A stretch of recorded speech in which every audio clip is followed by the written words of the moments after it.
नमस्कार. 17 एप्रिलच्या तुही रे माझा मितवा या मालिकेच्या भागामध्ये आपण असं पाहत आहोत की ईश्वरीने नोकरी सोडलेली असते, पण अर्णव मात्र तिच्या प्रेमात पूर्ण बुडालेला असतो. ही गोष्ट आत्तापर्यंत तरी आकाश सोडून कोणालाच माहिती नसतं किंवा समजलेलं नसतं. सतत तिची काळजी घेणं, सतत तीच नजरेसमोर नसलं तर अस्वस्थ होणं, ह्या सर्व गोष्टी त्याच्या नजरेसमोर आलेल्या असतात. जेव्हा ईश्वरी तिला मिळालेले पैसे अर्णवला देते आणि तिच्या आईबाबांचं लॉकेट घेऊन ही कंपनी आणि त्याचं ऑफिस, त्याची नोकरी सोडून जाणार असते, तेव्हा अर्णव तिला थांबू शकलेला नसतो, पण खूपच जास्त अस्वस्थ होतो. पण त्याआधी प्रेक्षकांनो, ईश्वरीला एवढे पैसे कसे मिळाले, काय झालं, ह्या गोष्टी जाणून घेऊयात आपण. कारण आपली लावण्य जी आहे, लावण्या आणि जो अर्णव आहे, लावण्याला अर्णव खूप आवडत असतो. त्याच्यासोबत भविष्याची स्वप्न ती रंगवत असते. पण अर्णवचं ईश्वरीची काळजी घेणं तिला खूपच जास्त खटकत असतं. तिच्या मनामध्ये दोघांच्या नात्याबद्दल खूप जास्त विचार ती करत असते आणि त्यामुळेच अर्णव तिला उशिरा संध्याकाळी भेटायला गेलेला असतो, तिला फोन केलेला असतो, तिची पर्स घेऊन गेलेला असतो. ह्या गोष्टी जेव्हा लावण्याला समजतात तेव्हा मात्र तिची चिडचिड होते. पण तेव्हाच ती मनाशी एक गोष्ट ठरवते, हे सर्व काय चाललेलं आहे. त्याचबरोबर तिनं ते अर्णवला सुद्धा विचारलेलं असतं, पण अर्णवने तिला सांगितलेलं असतं, तुझा आणि ह्या गोष्टीचा काहीच एक संबंध नाहीये. त्यानं ऐकून न घेतल्यामुळे ती ईश्वरीला धारेवर धरते. पण ईश्वरी तरी ईश्वरी, तिनं तिचं इंदोरिंगा दाखवला. शेवटी ती बोलली, हाताच्या मुठी घेऊन, जेव्हा हे 5ही बोटं तुमचे बंद होतील किंवा 5ही चुका तुम्ही कराल, तेव्हा मात्र मी सहन करणार नाही. त्यामुळे तुम्ही माझ्या वाटेला जाणं बंद करा. आता मात्र लावण्या खूपच जास्त चिडलेली असते. तिची पिये तिला समजावण्याचं काम करत असते, पण ती काही केले ऐकत नाही. तेव्हाच ती तिथून निघून जाण्याचं काम करत असते, जेणेकरून तिला अर्णवला जा विचारता येईल म्हणून. अर्णवकडे गेल्यानंतर ती बोलत असते, यार हे सगळं काय चाललं आहे. तुझं जर खरंच काही डिझाईनचं काम असतं तर तू ते मला बोलायला पाहिजे होतंस. ह्या मुलीपेक्षा तुला मी कधीही बेटर गाईड करू शकले असते. मग तू असं न करता ह्या मुलीची काळजी घेतलीस आणि त्याचबरोबर तू ह्या मुलीला एवढे इम्पॉर्टन्स का बरं देत आहेस, मला नाही कळत. ह्या सर्व गोष्टी ती बोलत असते आणि ह्या सर्व गोष्टी तिनं बोलल्याच्या नंतर मात्र अर्णव बोलत असतो, तू मिस इंदोरची कधीच वकिली करू नकोस किंवा त्याचबरोबर तिची बराबरी कधीच करू नकोस. तुला ते शक्य होणार नाही. तिच्यामध्ये आणि तुझ्यामध्ये खूप जमीन आसमानचा फरक आहे. तरच इकडे ईश्वरीने लावण्याला कित्येकदा असं समजावून सांगितलेलं असतं की माझ्या वाटेला तुम्ही जाऊ नका, ते तुम्हाला परवडणार नाही आणि महागात पडेल. मी ऐकून घेणारातली नाही आणि मी जर ऐकून घेतलंच तर ते मी चुकीचं ऐकून सुद्धा कधी घेत नाही, असं ती तिला समजावून सांगत असते. आता मात्र अर्णव तो त्याच गोष्टीचा विचार करत असतो, मी मिस इंदोरला विचारू का, त्या एवढ्या रात्री कोणासोबत होत्या, काय करत होत्या, कशाला बाहेर गेल्या होत्या, ह्या गोष्टी मला त्यांना विचारायलाच हव्यात. विचारू का असं त्याच्या मनामध्ये खूपदा येत असतं आणि तो त्याच गोष्टी विचारायच्या प्रयत्नामध्ये असतो. पण कसं विचारायचं आणि तेवढ्याच तो खूप टेन्शनमध्ये असतो. लावण्य पुन्हा त्याच्याकडे येते आणि म्हणत असते, हे सर्व काय चाललेलं आहे. पण आता अर्णव बोलत असतो, हे तुझं काम असं मला अजिबात चालणार नाही. एवढ्या त्या कॉन्ट्रॅक्टमध्ये तू चुका केलेल्या आहेस, मी खपून घेणार नाही. आणि तेव्हा ती बोलत असते, तुला कळतंय का, ह्या कंपनीमध्ये माझ्या डॅडने काही शेअर्स इन्व्हेस्ट केलेले आहेत. तेव्हा तो बोलत असतो, हो, पण त्यांनी असंही सांगितलं होतं की तुला कुठलीही पर्सनली ट्रीट करायचं नाही म्हणून.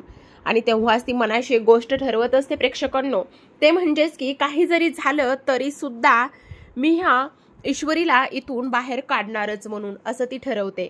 तर आता प्रेक्षकांनो, इकडे कशी जाईल ती, तर जे काही तिचं आईबाबांचं लॉकेट आहे त्याच्याकरिता तिला ARला 50,000 रुपये द्यायचे असते. त्यातील काही पैसे तिने दिलेले असतात आणि काही द्यायचे असतात. मग ती एवढ्या लवकर तर हे पैसे कमवणार नाही. मग आपण तिला नक्कीच काहीतरी वेगळ्या थ्रूने किंवा वेगळ्या मार्गाने तिच्या अकाउंटला हे पैसे मिळतील असं काहीतरी करू. आणि ती एक गेम करत असते, एक प्लॅन आखते आणि त्या प्लॅनमध्ये ईश्वरी फसते. आणि जे काही तिनं काम केलेलं असतं त्या कामाचा मोबदला तुला AI कडून किंवा US डॉलरकडून आलेला आहे आणि त्यामुळे तुला इथे हे पैसे मिळालेले आहेत आणि आता तू हे पैसे घे, तुझ्या आईबाबांचं लॉकेट जे आहे ते तू AR करून घ्यायचं आणि ह्या कंपनीमधून कायमचं निघून जायचं. तुझी लायकी सुद्धा नाहीये ह्या कंपनीमध्ये काम करायची, त्यामुळे कसलाच वेळ वाया घालवायचा नाही, समजलं?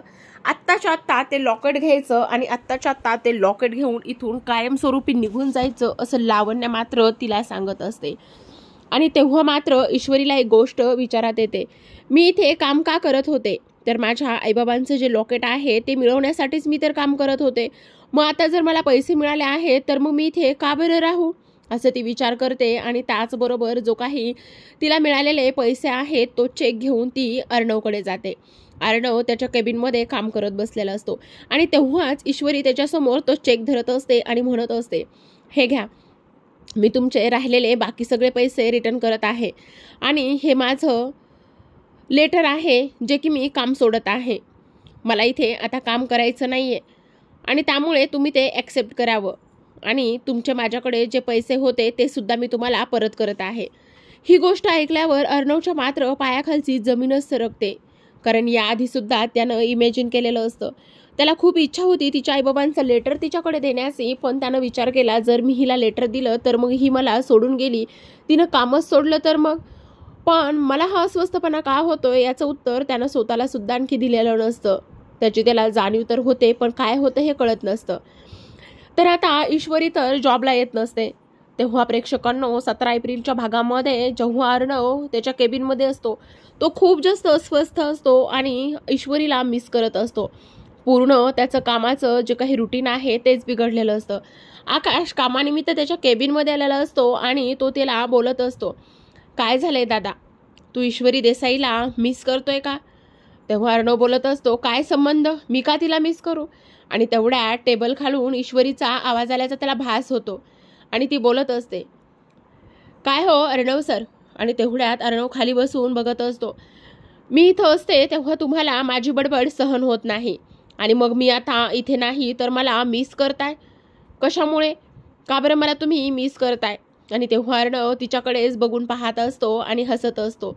पण हा फक्त आणि फक्त त्याचा भासच असतो. तुम्हाला माझी तर बडबड नको होती ना, मग मी आता जॉब सोडून गेले तर मला मिस करण्याचा काय संबंध आहे तुमचा? असं ईश्वरी अर्णवला बोलत असते. अर्णव मात्र तिच्याकडे पाहतच असतो. इकडे आकाशला ह्याचं वागणं काय चाललंय काय नाही हे कळतच नाही, कारण अर्णव अडली खूपच विचित्र वागत असतो. पण अर्णवला मात्र जिथे तिथे ईश्वरी आणि ईश्वरीचा चेहरा दिसत असतो, ती बोललेलं भास होत असतं. तेव्हा आकाश त्याला म्हणतो, अरे दादा काय झालंय, काय बघतोस? तेव्हा अर्णव नकळतपणेच किंवा चुकूनच बोलून जातो, अरे मी सिंदोर. असं म्हणूनच आकाश म्हणतो, कुठे? दोघेही खाली बसतात आणि टेबल खाली तर काहीच नसतं. आणि तेव्हा आकाश म्हणत असतो, अरे दादा काय झालंय तुला, कुठे आहे मी सिंदोर? इथे तर कोणीच नाहीये. तेव्हा मात्र अर्णव म्हणत असतो, अरे आकाश आत्ता इथेच होती ती, आत्ता इथे ती होती आणि मला बोलत होती इथे काय चाललंय म्हणून, आणि त्याचबरोबर तुम्ही मला मिस करताय म्हणून ह्या गोष्टी बोलत होती.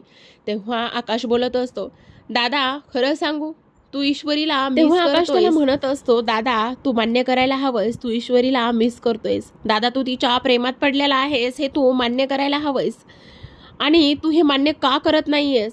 तेव्हा मात्र अर्णव त्याच्यावर ओरडतो आणि आकाश तिथून निघून जाण्याचं काम करतो.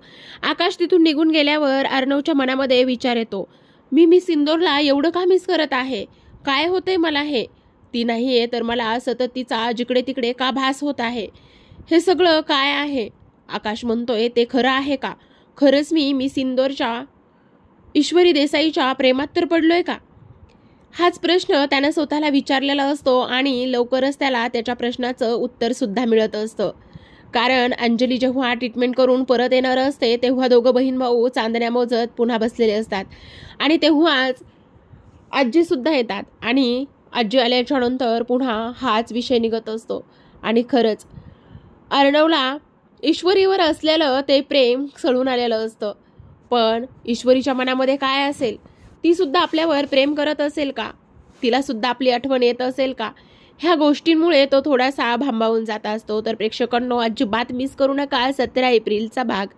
धन्यवाद.